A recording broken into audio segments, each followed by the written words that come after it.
two really great rediscoveries for me. Otherwise, to be honest, it's a little gimmicky.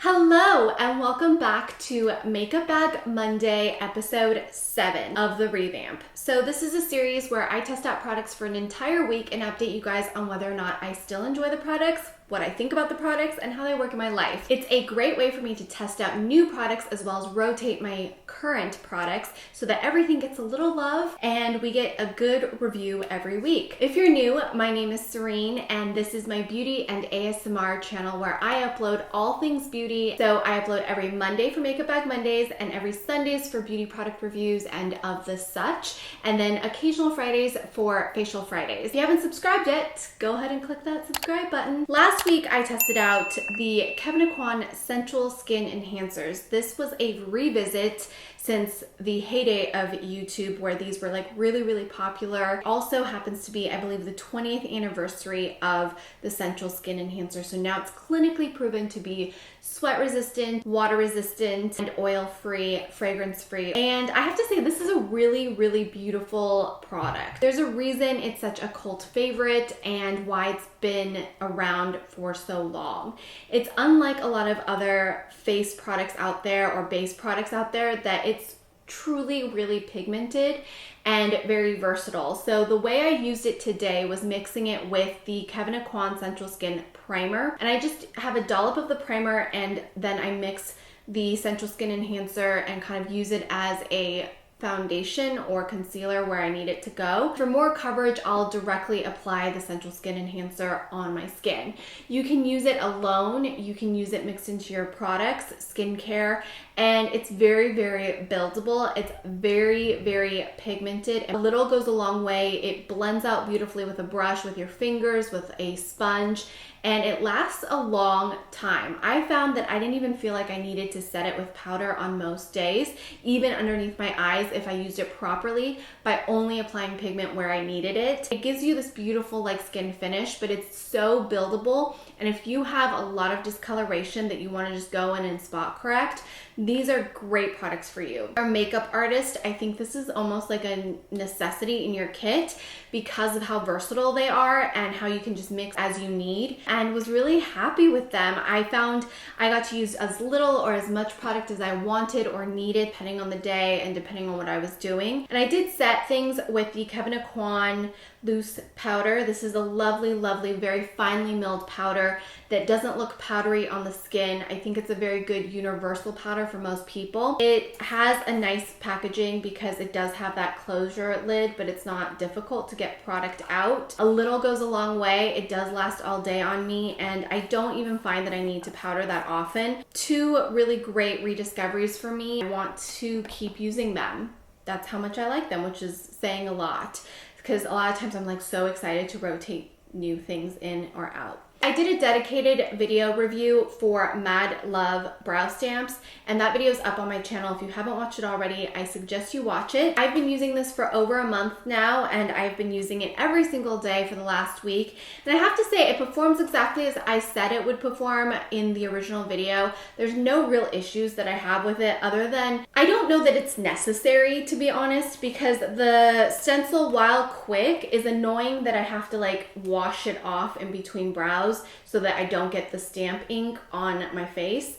And it does get kind of grimy and gross, so it's just one more thing I have to wash versus if I just used a brow pencil. If you're brand new to brows and you just have a lot of trouble doing your brows, I think this might be the product for you. Otherwise, to be honest, it's a little gimmicky. It works. It does what it says it's gonna do. I quite like it. I quite enjoy it. But in terms of convenience, I feel like I can just do my brows more efficiently and quicker with a brow pencil. But I've also been doing my brows for like 30 years at this point. It doesn't not work, it's just I found it kind of cumbersome to have to use it every single day. I just wanted to like get on with my brows. That's my opinion. For the eyeshadow this week, I am so happy I rediscovered this in my collection. It's the Tom Ford Eye Color Quad in Nude Dip. I forget how gorgeous Tom Ford shadows are. I mean, you look at this and you're like, oh, it's pretty, it's gorgeous. But then you put it on the eyes and you're like, wow,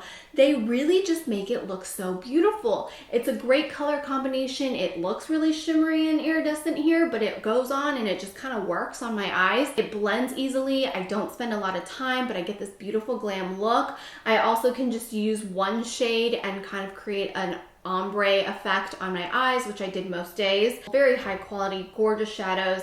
I love Tom Ford shadows, and they are pricey, but they are kind of worth it in my book. I would buy another one. The bronzer I used last week is the Jouer bronzer Sunkissed in Sunset, and I would use the lighter shade, which is Sunkissed, all over the face, on my cheeks, on my nose, on my eyes, and it just gave me this beautiful sun-kissed warm glow. I love Jouer bronzers. I love so many Jouer products.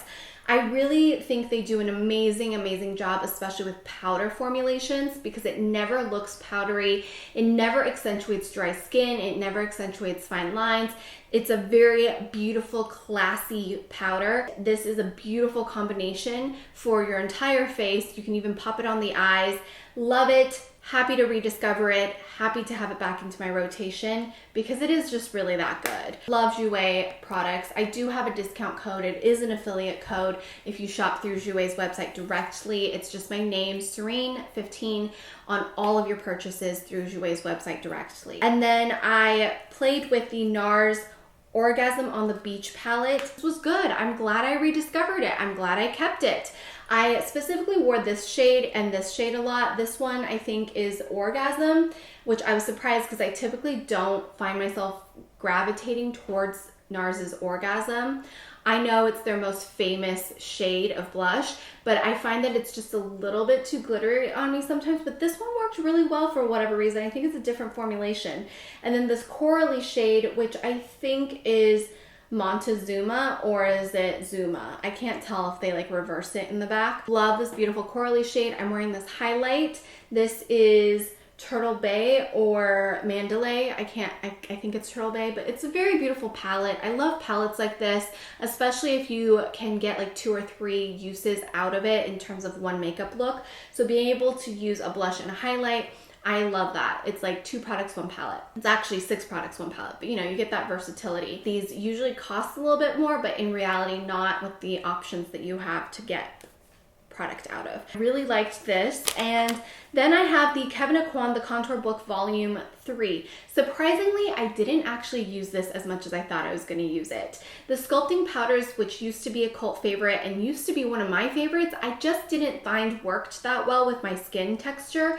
No matter what, no matter how much I exfoliate, no matter how much I dermaplane, no matter what products I use, even if I do not see texture here or anything, like I could hydrate like crap.